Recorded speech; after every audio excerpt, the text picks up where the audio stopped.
In January, Civil Beat launched a year-long initiative to cover climate change. We called it Hawaii 2040. My name's Nathan Eagle. I'm a climate reporter for Civil Beat. The project set out to uncover all the different ways that Hawaii in particular is affected by climate change. Hawaii is definitely unique when it comes to climate change because we're going to feel a lot of these effects before other places in Middle America or elsewhere in the world. Seeing the scope and scale of the problem was very eye-opening. Out on the Windward side, when we talk to retired teachers about their coastal homes and they don't know what to do, should they move, should they stay, should they run, you can't help but kind of feel for them in the situation they've found themselves in. We went over to Maui in part because they had a lot of wildfires and a lot of wildfire damage. Within hours of landing, there's a huge wildfire.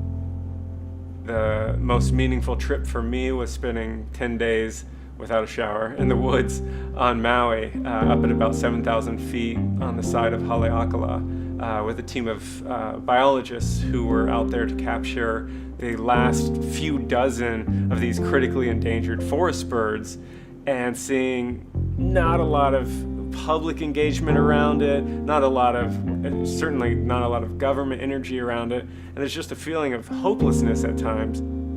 The uplifting side of things came when we interviewed folks like Professor Camilo Mora over at UH, and he's just devoting all of his energy into organizing these massive public tree plantings. He wants to soak up all that carbon dioxide in the atmosphere that's making this situation so terrible. We even went out with him to plant 100 of our own trees to try to soak up a little bit of our own carbon dioxide. Folks like that, and there were a lot of them, gave an uplifting tone to otherwise very depressing news. I hope that from this year-long effort that the public will have a better understanding of how climate change is affecting their daily lives, how they can get involved with shaping their own future, and that it is depressing and there's a lot of bad things, but it's also not hopeless.